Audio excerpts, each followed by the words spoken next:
नमस्कार, आप देख रहे हैं लाइव बिहार। अभी हम मौजूद हैं बेगूसराय जिले के मैदा बभनगामा पंचायत में। यहाँ एक बहुत बड़ा मामला सामने आया है। कोऑपरेटिव बैंक के द्वारा यहाँ के पैक्स अध्यक्ष पे फर्जी केस कर दिया गया है। यहाँ पे लोग बता रहे हैं कि इन्होंने बैंक का एक एक पैसा चुकता कर दिया, लेकिन बैंक मैनेजर और कैशियर के द्वारा, पूर्व के जो मैनेजर थे और कैशियर थे, उनके द्वारा या वहां पे अपने जो लेखा बही होता है, उस लेखा बही में सही तरीके से उस चीज को नहीं चढ़ाए, जिसके वजह से आज ये लोग भुगतभोगी हो रहे हैं। दूसरे के कारण ये लोग भुगतभोगी हो रहे हैं। आइए हम यहाँ बात करते हैं यहाँ के लोगों से। क्या मामला है, आप लोग जानते हैं इस मामले में? जी, क्या जानते हैं? मेरे पर घोटाला का आरोप लगाया गया है। कितना का घोटाला का आरोप लगाया गया है? क्या 7 लाख का घोटाला का आरोप लगाया गया है। फर्जी आरोप।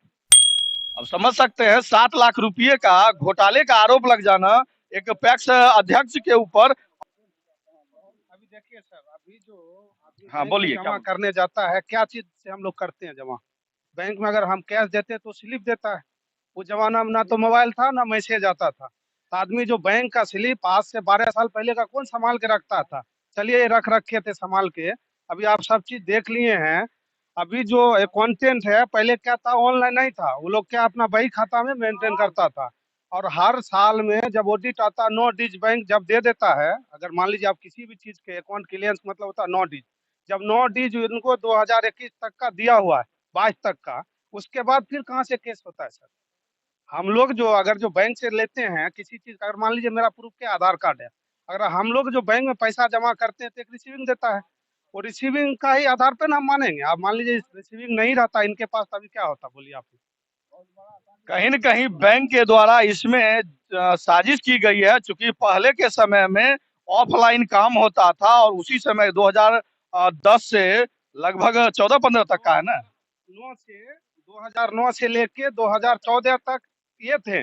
उनके बाद ये चले गए हाजी हैं, जमात में थे, मतलब हज करने चले गए थे। फिर इनका लड़का जीते वो हुए, उसके बाद भी आने के बाद भी इनका पूरा अकाउंट क्लियर, बैंक से 9 डिज लिया है। इनके बाद इनका लड़का बना, वो भी हर साल ऑडिट होता, 9 डिज होता है। अच्छा, ऑडिट का मतलब होता है जब ऑडिटर आता है कभी भी, तो ये लोग का जो अकाउंट रहता है, यहाँ से देख कर को ये लोग का जो अकाउंट का जो आता है बुक आता है, देख के उस पे साइन करते हैं, फिर लिख के देते हैं। जब आप इनको 2014 में इनका जब आ रहा, आप दे रहे लिख के कि इनका 31,000 कुछ रुपया निकल रहा है 9 डिज में, तो फिर इनका 9 लाख 8 लाख कुछ रुपया इनका कैसे हो गया? तो मतलब जो है बोलता है कि मतलब जो है घोटाला का। और जब सब टोटल रसीद है इनके पास, और मान लीजिए अभी कौन आदमी है, आप पहले ये बताइए, कोई आदमी है कि रसीद रख सकता है आज का डेट में, 10 साल 12 साल पहले का? कोई रखता है? व्यक्तिगत कोई व्यक्ति तो नहीं रख सकता, लेकिन कोई भी संस्था, फर्म कोई भी चलता है तो उसका सुन लीजिए, उसका लेखा बही सारा चीज रहता है।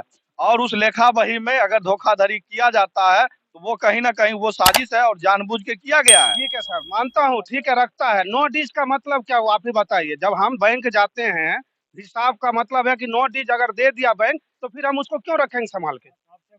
जब आपका 9 डिज अकाउंट से, अगर मान लीजिए हम अभी गाड़ी लिए लोन पे, हाँ 5 साल लोन चलता है, गाड़ी का जो लोन का जो देता है बैंक, जब 9 डिज दे देता है उसके बाद होता है।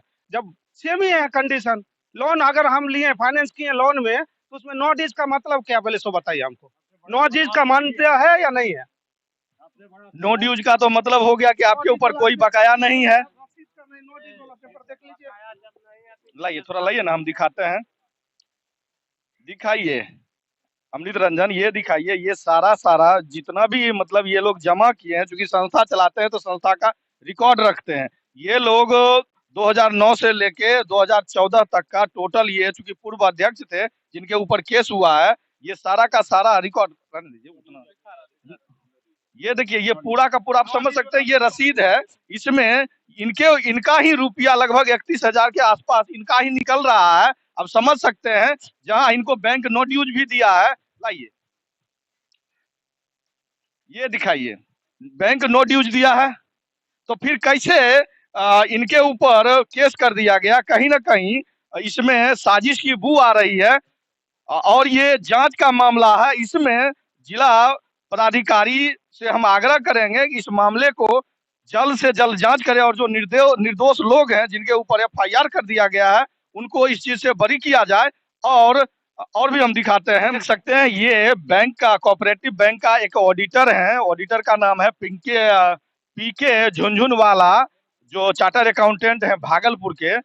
और ये लिखते हैं अपने अथी में, प्रारंभिक जो इनका जांच जो हुआ, ऑडिट जो हुआ, उसमें ये लिखते हैं, प्रतिवेदित किया जाता है कि निंगा पंचायत प्राथमिक कृषि साख समिति लिमिटेड बेगूसराय का वर्ष 2008 से 20 तक की अवधि का अंकेक्षण बिहार सहकारिता अधिनियम 1935 एवं बिहार सहकारी समिति नियमावली 1956 की धारा नियम 33 में प्रदत्त शक्तियों के आलोक में समिति द्वारा प्रस्तुत उपरोक्त अवधि के अभिलेखों गत अंकेक्षण प्रतिवेदन बैंक लेखा विवरण तथा वर्तमान अध्यक्ष प्रबंधक द्वारा दिए गए मौखिक सूचना के आधार पर किया गया। अब समझ लीजिए, किसी के ऊपर मौखिक सूचना के आधार पे केस कर दिया जाता है, ये कहीं से उचित नहीं है।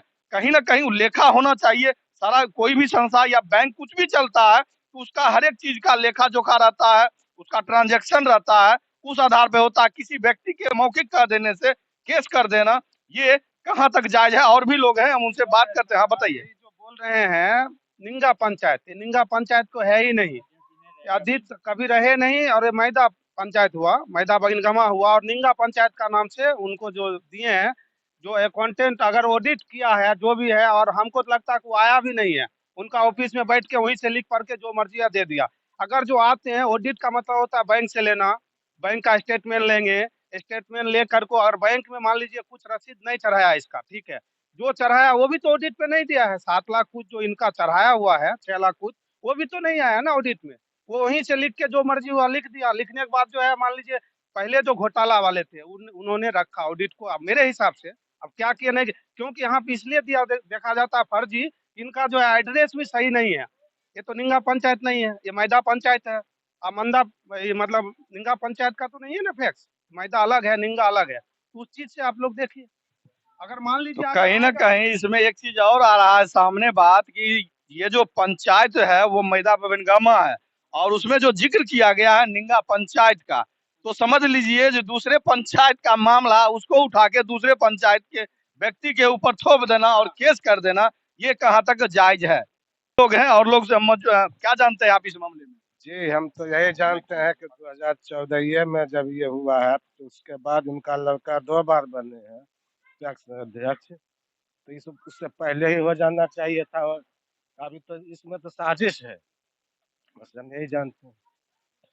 तो लोग कह रहे हैं जो इसमें साजिश है और साजिश के तहत इनके ऊपर केस करवाया गया है। और हम जिला प्रशासन और कोऑपरेटिव बैंक के अध्यक्ष जो हैं, हम उनसे भी आग्रह करेंगे कि इस मामले को यथाशीघ्र देखें और देख करके जो उचित कार्रवाई होनी चाहिए वो कार्रवाई करें। हमारे साथ हैं इस मैदा बभिनगामा के पूर्व पैक्स अध्यक्ष, और इन्हीं के ऊपर केस हुआ है। हम इन्हीं से जानते हैं कि आखिर मामला क्या है। यहाँ तो पैक्स गोदाम भी वगैरह बना हुआ देख रहे हैं, ये मामला कब का है और कैसे ये हो गया? जी, मैं मिन्हाजुल आजाद हूँ, पूर्व पैक्स अध्यक्ष मैदा बभनगमा। अब हमारा लड़का पैक्स अध्यक्ष है और हम इस पैक्स अध्यक्ष का पेड मैनेजर भी हूँ। लोग हमको, चूंकि हम जानकार थे, तो लोग कहा, और पैसा देना पड़ता, 25,000 इतना इनकम था ने, तो लोग जितना भी अभी सब सदस्य हमारा बैठे हुए हैं कि आप काम कीजिए और आप इसका पेड मैनेजर रहिए, आप काम चलाइए। बहरहाल मैं जब भी खाद का कारोबार किया, पैसा लेन देन किया, और हर बार ऑडिट करवाए और वहां से नोटिस लिया। बैंक हमको नोटिस दिया, तब जाके हम ऑडिटर को दिए, और तब हमको लिखा कि इनके यहाँ किसी तरह का पैसा बकाया नहीं है। और जब ऐसा लिख के दिए हैं, तब ये गोदाम मिला। बिना ये किए हुए, ऑडिट किए हुए गोदाम मिल ही नहीं सकता। 22 लाख रुपया दिया इसमें। हाँ, ये कोऑपरेटिव बैंक दिया, जिस बैंक में पैसा की बात हो रही है, ये कोऑपरेटिव बैंक दिया। और उसके बाद फिर लिख के दिए तो ट्रैक्टर दिया। तो हम, और दूसरा सारा रसीद मेरे पास है, कितना बड़ा। हम तो मिन्हाजुल आजाद हज भी किए हुए हैं। हम जब नहीं थे यहाँ, हम तो ये लोग सारे हमारे गांव के जो अभी आप जुटे हुए हैं, हजारों आदमी, ये सब सब मिलकर हमारा बेटा को चुन दिया कि नहीं चलाएंगे, यही अच्छा चलाते हैं। हाँ, और ये चुन दिया लोग, इनको पैक्स अध्यक्ष बना दिया। हम इधर इसके पहले तो हम समझे नहीं कि हम पर कैसे केस हुआ। हम दिल्ली में थे, वो एक विपिन बाबू हैं आपके बिहट के, हिंदुस्तान के संवाददाता, वो हमको मोबाइल पर फोन लगाए और कहे कि आप कहाँ हैं? हम कहे दिल्ली में कुछ लोगों के इलाज करवा रहे हैं। कहा कि आप पर वो केस हो गया है। हमें कैसे केस? तो ऐसे ऐसे घोटाला का। हम कहे ऐसी तो कोई बात ही नहीं। बोले आपके पास कुछ है साबुत तो आप दीजिए। तो हम बेटा को फोन किए, ताला मारा हुआ था, हमके ताला तोड़ के उनको ऑडिट कागज दो जितना भी है, नो, ये सब उनको हम दिलवाए। उनको दिलवाए तो वो जो जो कुछ लिखना था वो लिखे अपना। और उस दिन से हम इतना परेशान हुए, जब हम जाके उनसे वो हमको जिला सहकारिता पदाधिकारी का भी इसमें रोल है। आप थे या नहीं थे, जब वो खगड़िया और बेगूसराय का सारा पैक्स अध्यक्ष और सारा वहाँ जब लगा था, तो हमारे जिला सहकारिता पदाधिकारी को घुसखोर कहा गया, चोर कहा गया। मैं भी उसमें था। हमको भी चादर चढ़ाया गया, माला चढ़ाया गया। पूरे अध्यक्ष खगड़िया और बेगूसराय की तरफ से हम ही को कहा गया क्या बोलिए। हम स्टेज पर बोले, गुनाह समझिए, हम यही बोले कि संविधान ने सर को झुका लिया, हालात देख किशन माँ का, यहाँ सारे अधिकारी उसके तरफ किए। कलेक्टर साहब भी थे, सारे अधिकारी मस्त मस्त, अब देख जाना जा किशन माँ का। इस बात का उनको बहुत दुख हुआ। हमको बुलाए वो अपना ऑफिस में, और तब उसके उन पर जूता चला, चप्पल चला। उसी भवन में, जो भवन में बैठक हुआ, उन पर जूता जो वो बैठ से कुछ कहना चाहे तो उनको जूता चलाया गया, चप्पल चलाया गया। खबरदार, तुम नहीं बोल सकते हो, तुम चोर हो। लेकिन उसको सस्पेंड भी उनको हुआ। और फिर कहां से पैरवी करके वो जिला सहकारिता पदाधिकारी अपनी सीट पर चले आए। वो गुस्सा निकालने के लिए ऑडिटर से मिलकर मिलाकर हम पर एक क्लेम लगाकर हम पर केस किया। और जब वो हमको दिखाते हैं, जब जब हमको वो दिए कि आप अपना बताइए, कि आप साबुत कीजिए कि आप चोर नहीं हैं, तो उनको जाके हम आवेदन दिया, आवेदन का जवाब दिया कि हम है जे लीजिए, हमारा पास बैंक का रसीद है जे वो फलना है चिलना है, ऑडिट है, सब दिया। लेकिन वो नहीं माने। हम यहाँ तक के इतना रोए धोए, हम एसपी साहब के यहाँ 3 मरतबा गए। अगला बृहस्पतिवार को भी गए। इलेक्शन के वजह से या क्या वहाँ लड़की फांसी लगा ली थी, उसके वजह से वो नहीं बैठे, व्यस्त थे। हम सारे आदमी गए थे, ट्रैक्टर करके गए थे एसपी साहब के यहाँ। बार बार गए। उस दिन आप मिले भी, उस दिन भी गए थे सारे लोग। कलेक्टर साहब मिले, उनसे जाके कहे, वो कहीं इनका आपका नंबर है मोबाइल, हम कहे सर हम आपको बुलाएंगे, सब कागज दे दिए हैं, हम आपको बुलाएंगे, हम देखेंगे क्या है। डीएसपी साहब से मिले, उनसे गुजारिश किए कि आप थाना कह दीजिए, हम बूढ़ा आदमी है, 78 वर्ष मेरा उम्र हो गया है, अगर पुलिस आता है तो मेरे घर में तुरंत हैबत फैल जाएगा, तो आप पुलिस को कहिए जब तक आप अनुसंधान नहीं करते हैं तब को नहीं पकड़े। अब वो कहे नहीं कहे, लेकिन पुलिस नहीं आता है। हाँ, वो कहे नहीं कहे, सो नहीं कहेंगे। ये इतना बड़ा इल्जाम, या सारे सदस्य है कि महिला सदस्य हमारे हैं, इनसे भी इंटरव्यू, सब सारे महिला सदस्य भी हमारे 4 गो महिला सदस्य हैं, उन सब से भी इंटरव्यू लीजिए, हम किस तरह से काम करते हैं। और हमारा बेटा अब कल परसों से, वो जो हम गए थे आपको, वो कह रहा कि हम पैक्स अध्यक्ष नहीं रहेंगे। इस तरह से आप जो, हम तो कुछ है भी नहीं, और हम अगर हम फंस गए झूठ फूट का, तो हम क्या करेंगे सब काम। इसलिए हम सारा सदस्य भाई सब भी बोलते हैं, रामचंद्र बाबू है जितने भी, एकदम काम नहीं करना है। इतना बड़ा घोटाला, ये मान लीजिए 10-15-20 बरस का रसीद था मेरे पास, कुछ है भी नहीं। और कुछ था तब ना हम दिखला रहे हैं कि भाई हमने घोटाला की है। हम 1 लाख एगो और है, कितना 78-69 हजार का भी दिखलाते आपको, वो भी नहीं चढ़ा। इस तरह से जो हमारे साथ बहुत बड़ा अन्याय हुआ है, हम निवेदन करते हैं जिला के माननीय आपके एसपी साहब से गुजारिश करते हैं कि उनसे हम मिलेंगे, इस सारे आदमी जाके मिलेंगे और हम देंगे। हम बनाए हुए कागज बुजुर्ग को दिखलाए हैं, और हम समाहर्ता महोदय को आवेदन दे चुके हैं। हम सब समाहर्ता महोदय हमको आश्वासन दिए, सारे लोग को बाहर रह के हमको अंदर बुलाए, और वो कहें कि नहीं अन्याय नहीं होगा। हम इसका, आपको मोबाइल नंबर है ना, उस पर मोबाइल नंबर लिखा हुआ था, वो चेक मार दिए, लिख लिए। वो कहीं जरा इलेक्शन हो रहा है, उसके बाद हम आपको बुलाएंगे और सारा कागज देंगे। जी नमस्कार, हम बोल रहे हैं लाइव बिहार से। कहाँ से? लाइव बिहार से बोल रहे हैं, पत्रकार हैं। जी अभी हम मौजूद हैं आपके मैदा बभिनगामा पैक्स पे, जी।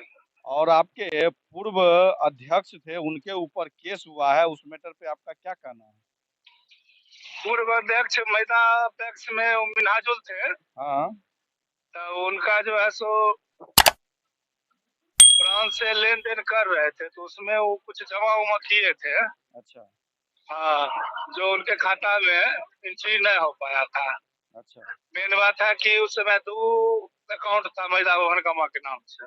अच्छा तो उसमें अकाउंट नंबर जो है ना, अच्छा जमा वाला फॉर्म में नहीं भरा हुआ था, तो मिस्टेक समझिए। अच्छा। तो इसी कारण वो खाता में चढ़ नहीं पाया।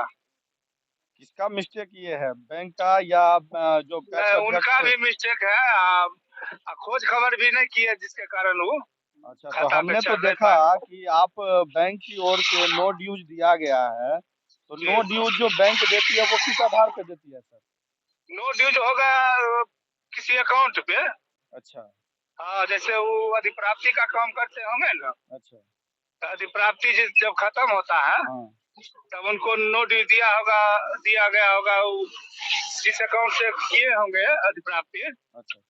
हाँ, उस अकाउंट का ये आपका जो लेजर का ये कुछ दिखा रहे हैं उसमें स्टेटमेंट। स्टेटमेंट दिखा रहे हैं उसमें क्यों नहीं हाँ। चढ़ा? जब आप रिसीविंग देते हैं तो फिर चढ़ा क्यों नहीं, ये बताइए।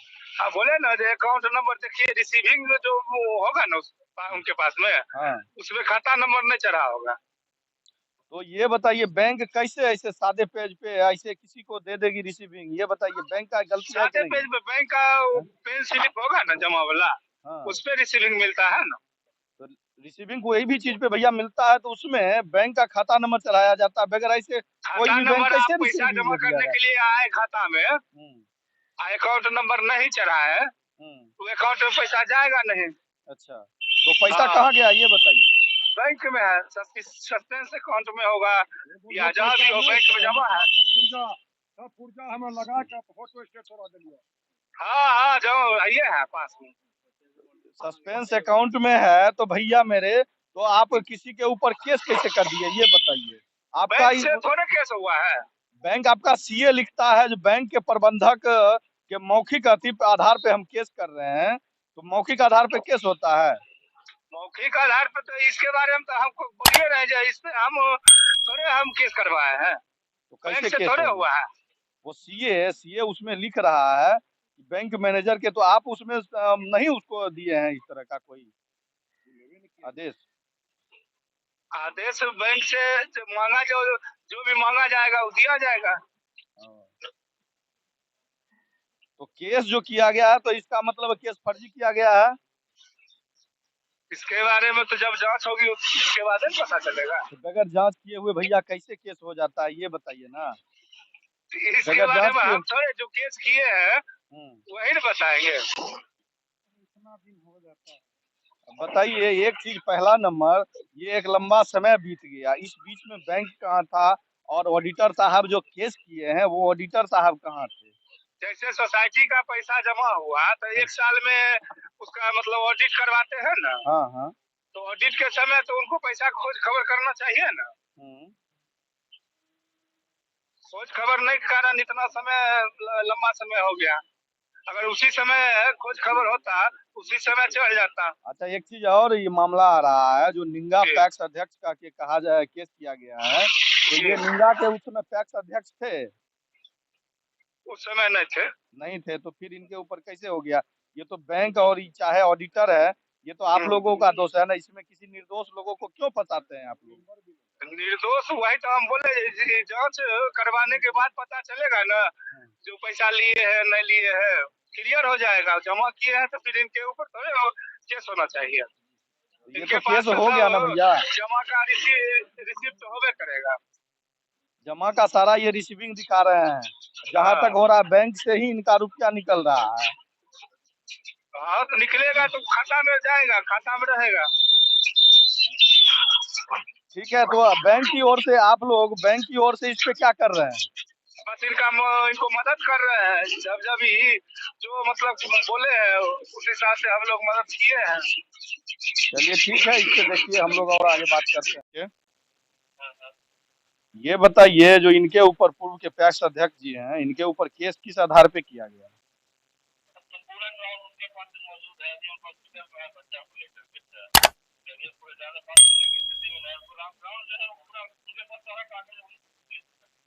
इनसे तो हम पूछ लिया, केस चूंकि आप किए हैं तो आप ही से ना बात करेंगे। तो कब आपसे बात करेंगे? कल बात कीजिए था, आज थोड़ा सा बच्चा को लेकर हॉस्पिटल में। ठीक।